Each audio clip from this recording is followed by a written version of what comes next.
जैसा कि हम पिछले भाग में संधि के जिस भाग का अध्ययन किए थे वह स्वर संधि था। वैसे तो परीक्षा की दृष्टि से व्यंजन संधि से 15 नंबर के 15%, स्वर संधि से 70% एवं विसर्ग संधि से 15% क्वेश्चन पूछे जाते हैं। फिर यदि आप लोगों का यह तर्क होगा कि जब इतने कम परसेंटेज के प्रश्न इस टॉपिक से आते हैं, व्यंजन संधि और विसर्ग संधि से आते हैं, तो फिर पढ़ाने का औचित्य क्या है? इसका उत्तर है जो 15% और 15% 30% जो हमको मिलेगा फिर पढ़ लेंगे तो, तथा इसके अतिरिक्त वर्तनी शुद्धिकरण में आप लोगों को इसमें मदद मिलेगी। व्यंजन और विसर्ग संधि के अध्ययन करने से वर्तनी शुद्धिकरण में हमें मदद मिलती है। इसलिए हमें यह आवश्यक है कि हम स्वर संधि के साथ साथ व्यंजन एवं विसर्ग संधि का भी अवलोकन करें, अध्ययन करें। अब व्यंजन संधि पढ़ने से पहले हमें व्यंजन संधि के विषय में थोड़ा जानकारी होना चाहिए, जैसा कि हम वर्णमाला में पढ़ चुके हैं। फिर भी व्यंजन वर्ण का वह भेद है जो स्वतंत्र नहीं होता तथा जिसे लिखा तो जा सकता है किंतु बोला नहीं जा सकता। व्यंजन को 3 भागों में विभक्त किया गया है। क से लेकर म तक को स्पर्श व्यंजन के नाम से, य र ल व को अंतहस्त के नाम से, तथा तालवी स, तालव्य स, मूर्धन्य स एवं दंत्य स को स तथा ह को ऊष्म के नाम से, ऊष्म व्यंजन के नाम से जानते हैं। अब हम व्यंजन संधि की परिभाषा पर चलते हैं।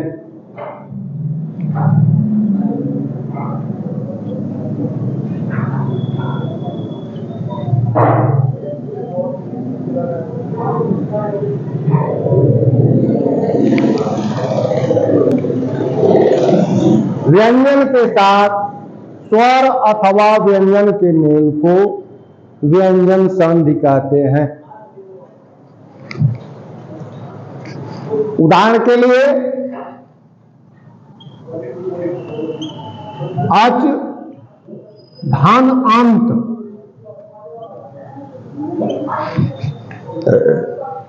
ये बराबर परिवर्तन के बाद ये हो जाएगा अजंत।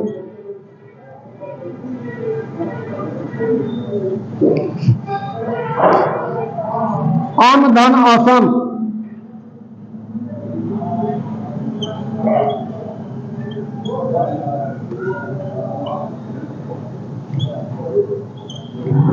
ये बराबर हो जाएगा अनशन।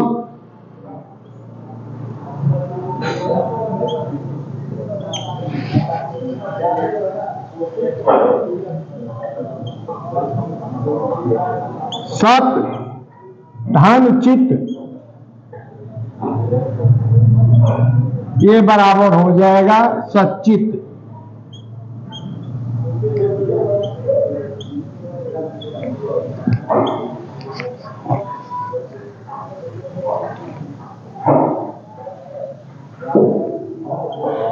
सद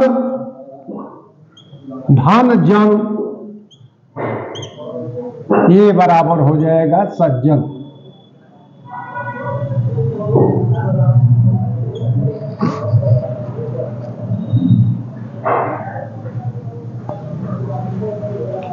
अब हम व्यंजन संधि के भेद पर प्रकाश डालेंगे। इसका पहला भेद होता है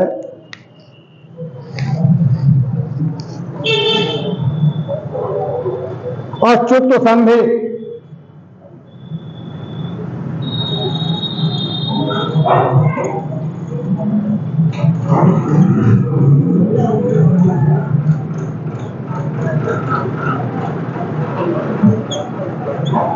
इसका सूत्र होता है अस्तो अश्चुनाचु।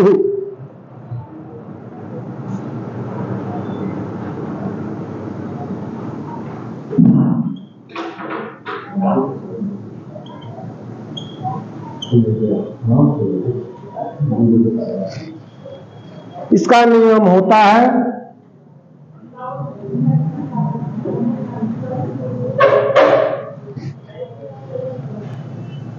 सकार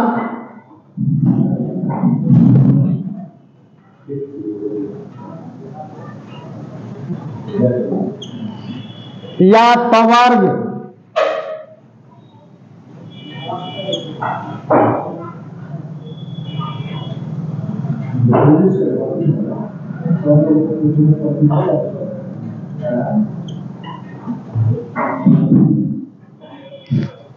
के पश्चात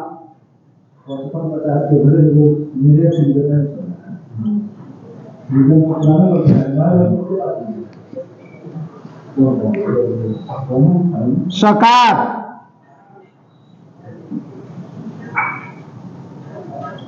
तालव्य स अथवा चवर्ग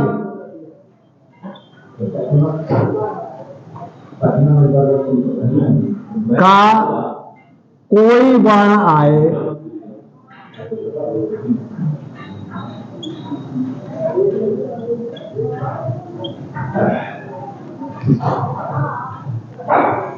तो सकार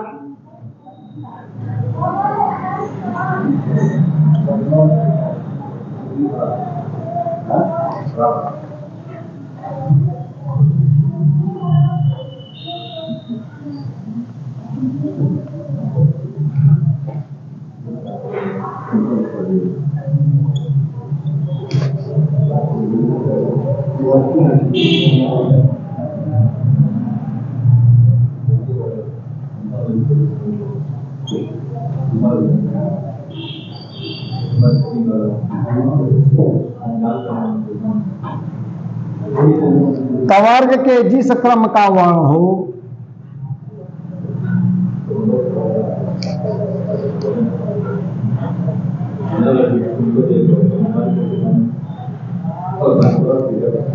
चवर्ग के उसी क्रम के वर्ण में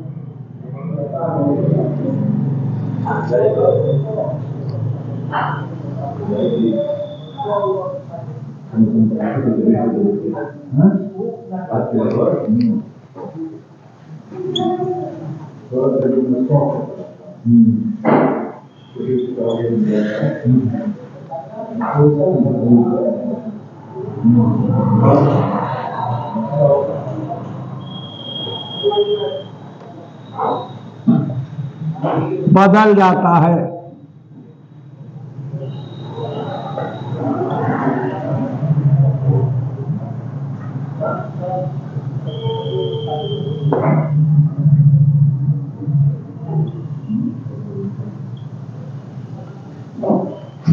जैसे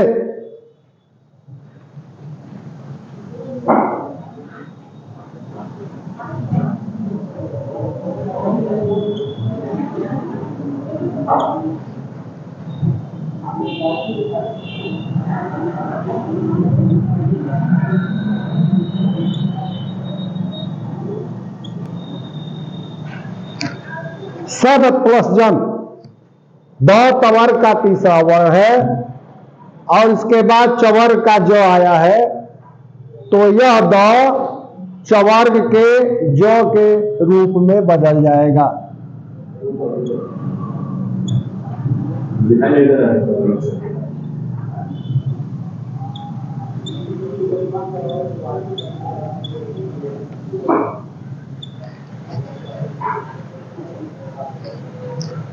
और दूसरे उदाहरण में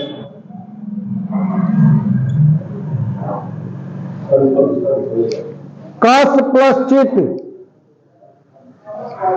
दूसरे उदाहरण में कस प्लस चित,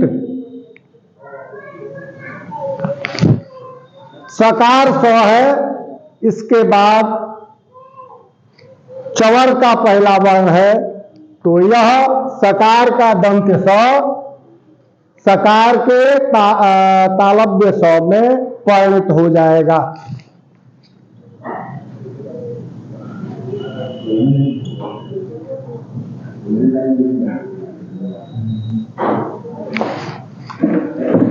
ये बराबर हो जाएगा कश्चित।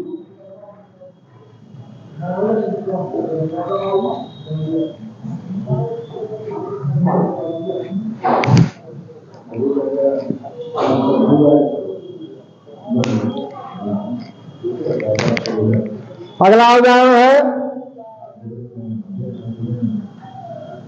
उत्धन चारण।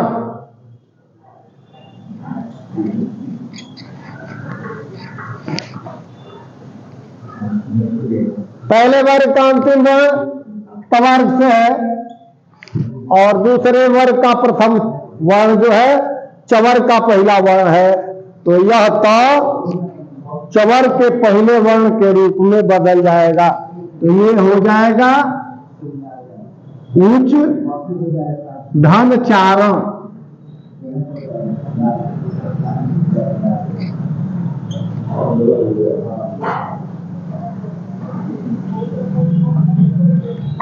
अगला उदाहरण है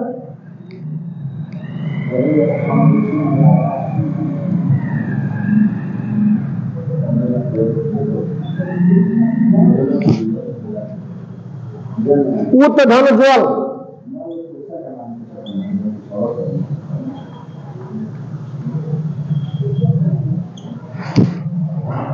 पहला पद, पहले पद का अंतिम वर्ण तवर का पहला वर्ण है और दूसरे पद का प्रथम वर्ण चवर का तीसरा वर्ण है, तो तवर का पहला वर्ण यानी तो जो है चवर के तीसरे वर्ण के रूप में बदल जाएगा। ये हो जाएगा ज।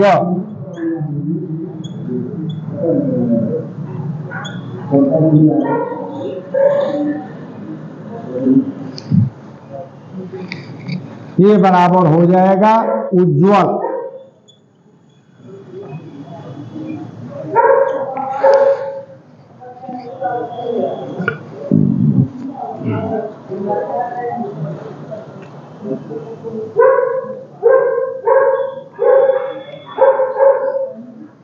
अब हम इसके दूसरे नंबर, दूसरा संधि जो है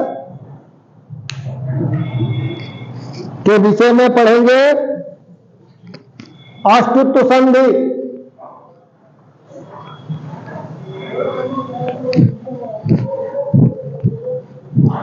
अष्टुत्व संधि में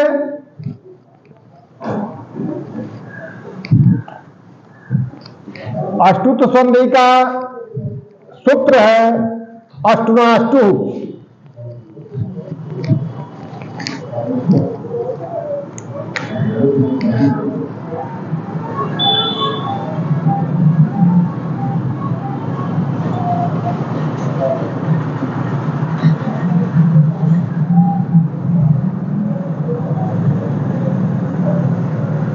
का सूत्र है अष्टुनाष्टु।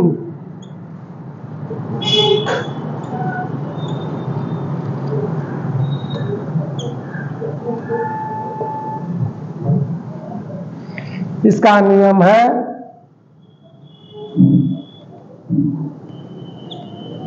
सकार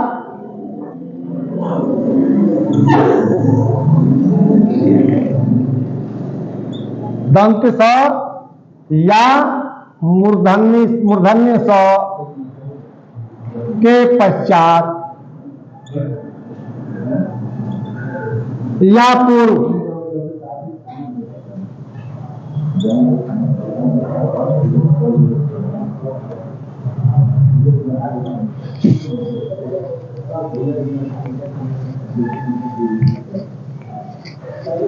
कवर का आता है।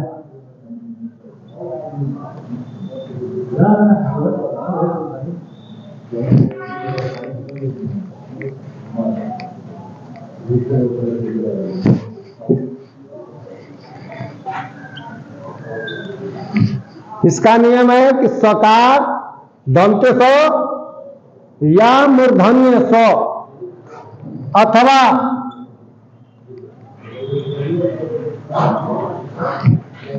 टवर्ग के पश्चात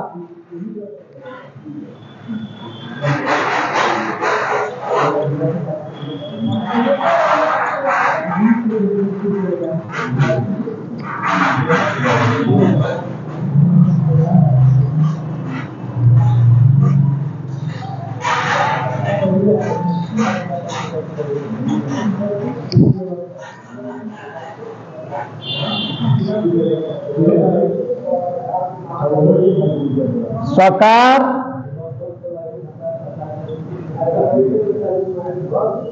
स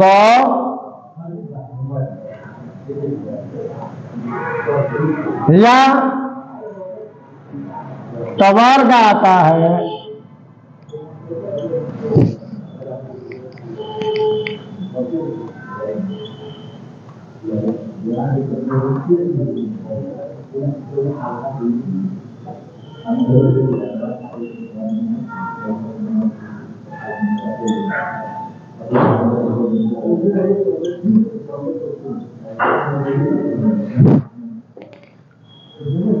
तब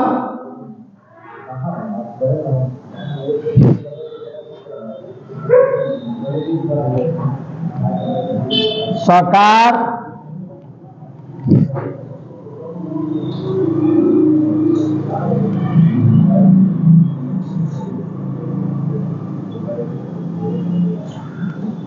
स के स्थान पर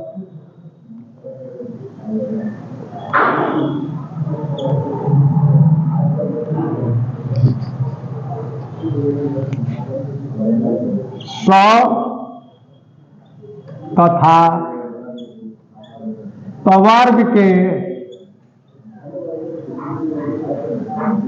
जिस क्रम का वर्ण हो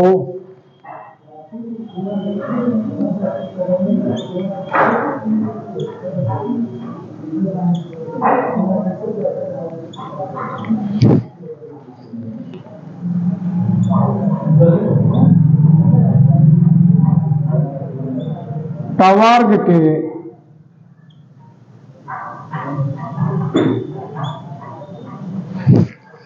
उसी क्रम के वर्ण में बदल जाता है।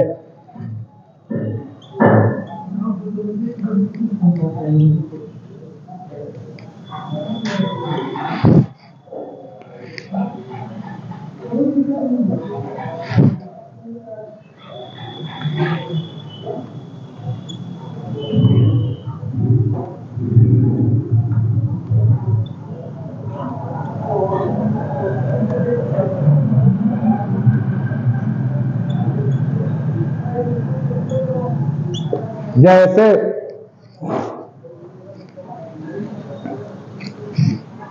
उद धन डयन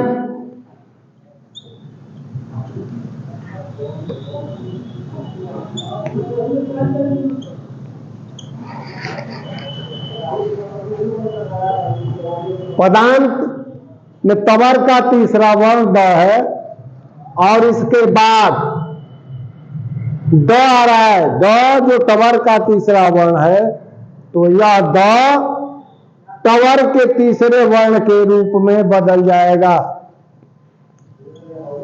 ये हो जाएगा उड धन डयन। बराबर हो जाएगा उड्डयन।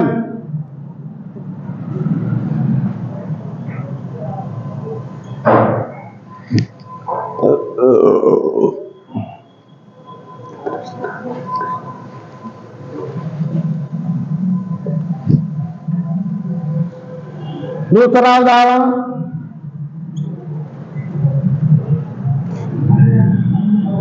दस धानता सकार 100 के पश्चात तवर्ग आया है, तो यह तवर्ग में बदल जाएगा। ये हो जाएगा, तवर्ग का पहला वर्ण है, इसलिए तवर्ग के पहले वर्ण के रूप में बदल जाएगा।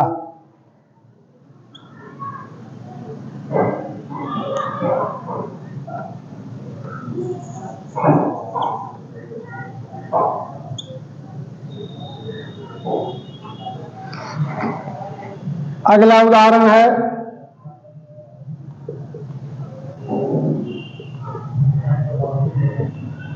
कृष धन न।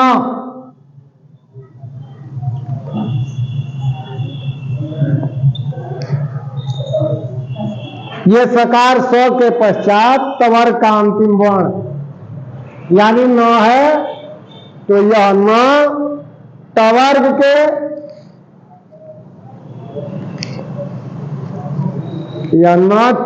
के अंतिम वर्ण अर्थात अड़ के रूप में बदल जाएगा।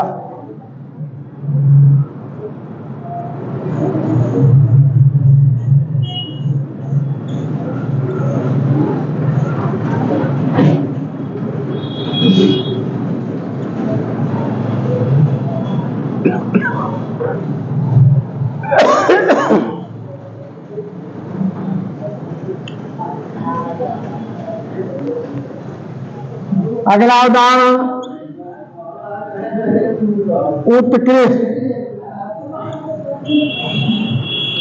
धनत पदांत में स है और बाद वाले वर्ण के स्थान पर तवर्ग का पहला वर्ण है, तो यह तवर्ग का पहला वर्ण तवर्ग के पहले वर्ण में बदल जाता है।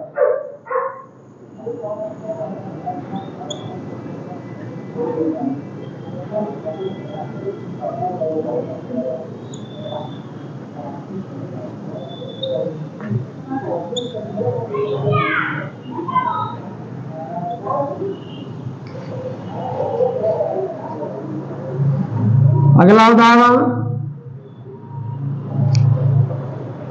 कृष धन थ।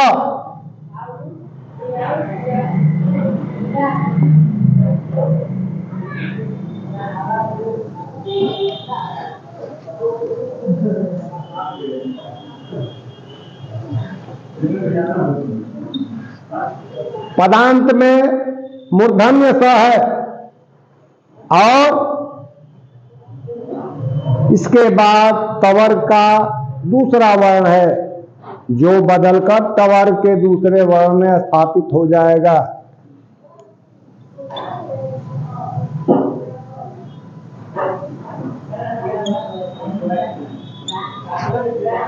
नया इसका रूप हो जाएगा पृष्ठ।